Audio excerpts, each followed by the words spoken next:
नमस्कार। आज हमारे साथ जेएमएम के वरिष्ठ नेता लोबिन हेम्ब्रम हमारे साथ हैं। सर, आपका स्वागत। धन्यवाद। सर, जो कल आपने किया अनोखा प्रदर्शन विधानसभा में, उस बारे में आप क्या कहना चाहेंगे? देखिए, अनोखा क्या कहा जाए, बट कल जो हमारा वेशभूषा था वो तो हमारा अपना शुरू से रहा है और ये आदिवासियों का बहुत बड़ा पहचान भी है। और कल जो बहंगी लेके हम गए थे, क्योंकि आज यहाँ पर झारखंड राज्य अलग हुए 22 साल से ज़्यादा हो गया और 22 साल में बहुत सरकारें बनी। भारतीय जनता पार्टी की भी सरकार बनी, गठबंधन की भी सरकार बनी जो अभी है। आपको याद होगा 2009 में माननीय मुख्यमंत्री अर्जुन मुंडा थे और उस समय अभी हमारे माननीय मुख्यमंत्री हेमंत सोरेन ने यही 1932 खतियान को लेकर के इन्होंने सरकार गिराया था। और 2013 में गठबंधन की सरकार थी। यहाँ जो महामहिम राज्यपाल थे वो भी कांग्रेस के थे और केंद्र में भी कांग्रेस की सरकार थी और माननीय प्रधानमंत्री मनमोहन सिंह थे। उस समय भी हमारे माननीय हेमंत सोरेन जी को मौका मिला था, बट उस समय जब अर्जुन मुंडा की सरकार को इसी मुद्दे पर सरकार इन्होंने गिराया तो फिर इसको 2013 में इनको कर देना चाहिए था और हो जाता, लेकिन अभी तक नहीं हुआ। और अभी हम अकेले नहीं, ये पूरे झारखंड के लोगों का एक सपना था और इन्होंने जो अपना चुनावी मुद्दा मैनिफेस्टो में जो दिया था कि हम स्थानीय नीति नियोजन नीति हम बनाएंगे, हमारी सरकार बनेगी तो स्थानीय नीति नियोजन नीति हम बनाएंगे। लोगों को विश्वास था। यहाँ पर एसपीटी एक्ट सीएनटी एक्ट को हम सख्ती से लागू करेंगे, ये भी इन्हीं ने कहा था। और उसके साथ साथ पैसा एक्ट को भी इन्होंने जोड़ा था, लेकिन आज तक कहीं धरातल में ये काम नहीं उतर पाया। ये दुर्भाग्य है। लोग गुस्सा करते हैं, हमने यार हो सकता है एक आध बार गुस्सा हो गया होगा, बट अभी तो माननीय मुख्यमंत्री हेमंत सोरेन को देख करके हमको रोना आता है कि जो लोगों का जो आसरा था, विश्वास था, भरोसा था, उम्मीदें थी उसमें पानी फिर गया। अब पता नहीं आने वाले समय में कब होगा या नहीं होगा, बट जब तक नहीं होगा हम तो लड़ाई लड़ेंगे। कल मीडिया वाला ने हमको पूछा भी कि आप अकेले लड़ रहे हैं, हम बोले कि अकेले ही लड़ेंगे, अकेले ही चलेंगे, सही रास्ता में चल रहे हैं। रविंद्रनाथ टैगोर का कहना था कि एकला चलो कारवा बन में, तो वो एकला चल रहा है और कारवा बन रहा है, क्योंकि सच्चाई की लड़ाई है। और एक तरह से समझिए कि आज तक 22 साल के अंदर में यहाँ के झारखंडियों को, यहाँ के भूमि पितृ पुत्रों को ये छला गया है और इसलिए ये आंदोलन हम शुरू किए।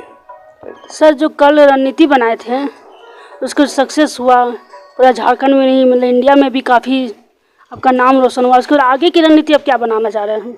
देखिए, सक्सेस तो होना ही है, क्योंकि ये जमीनी बात है और ये लोबिन हेम्ब्रम का पीड़ा नहीं है, ये पूरे झारखंडियों का पीड़ा है।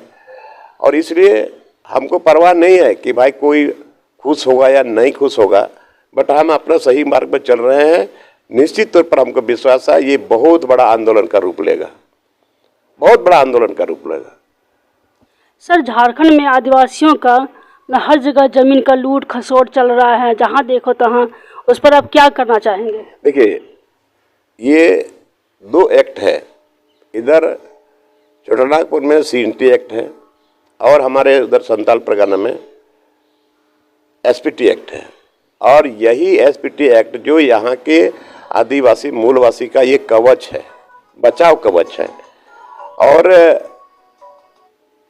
इसी के चलते आज जो भी जगह जमीन, घर द्वार, आंगनबाड़ी, खलिहान, खेत सब बचा हुआ है, लेकिन ये एक्ट रहने के बाद भी यहाँ भू माफिया और बाहर से आए हुए लोग, तो भाई ये कैसे ट्रांसफर हो जाता है? बात कि यहाँ पर जो सारना की जमीन है, मसना की जमीन है, हड़गड़ी की जमीन है, भोयरी की जमीन है, ये जमीन को तो हम चल के दिखा सकते हैं कि कहाँ कहाँ ये लोगों ने कब्जा करके रखा है।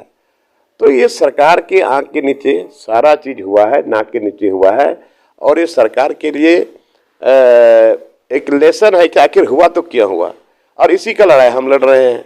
ये एक्ट के आधार पर भूयरी जमीन का कोई लगान भी नहीं लगता है, तो इस सब जमीन पर कैसे इतना बड़ा पल्स हॉस्पिटल बन गया, कौन है इसका जिम्मेवार? तो इसका मतलब है यहाँ गरीब निरीह जो व्यक्ति है जिसके मुंह में बोली नहीं है, आज उसको जबरदस्ती दबाया जा रहा है।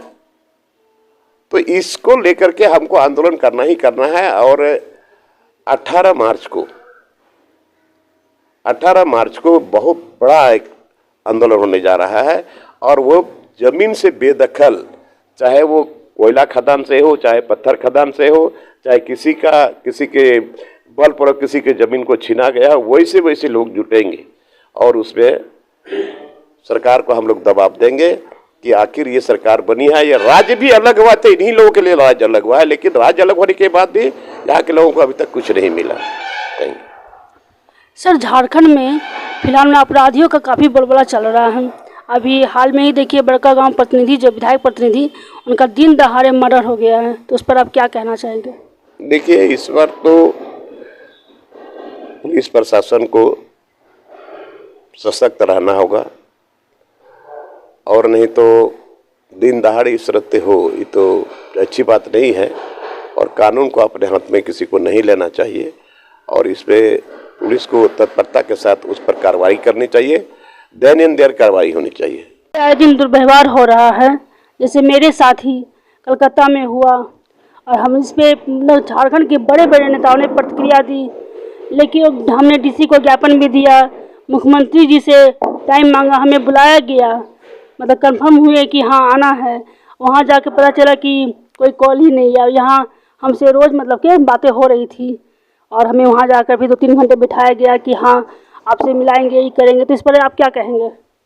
देखिए, पत्रकार के साथ पे तो ऐसा होना ये बहुत ही दुर्भाग्यपूर्ण है, और ये चौथा स्तंभ है। और पत्रकार के साथ अगर इस तरह से दुर्व्यवहार हो तो ये अच्छी बात नहीं है। इस पर निश्चित तौर पर सरकार को पहल करना चाहिए। पत्रकार सुरक्षा कानून का मांग हम कर रहे हैं इंडियन जर्नलिस्ट एसोसिएशन के तहत, जिससे सरकार अभी तक ध्यान नहीं दे रही है। तो आपको क्या लगता है, इस पे सरकार का क्या रुख होना चाहिए? सुरक्षा कानून तो बनाना ही चाहिए, निश्चित तौर पर बनना चाहिए। धन्यवाद सर।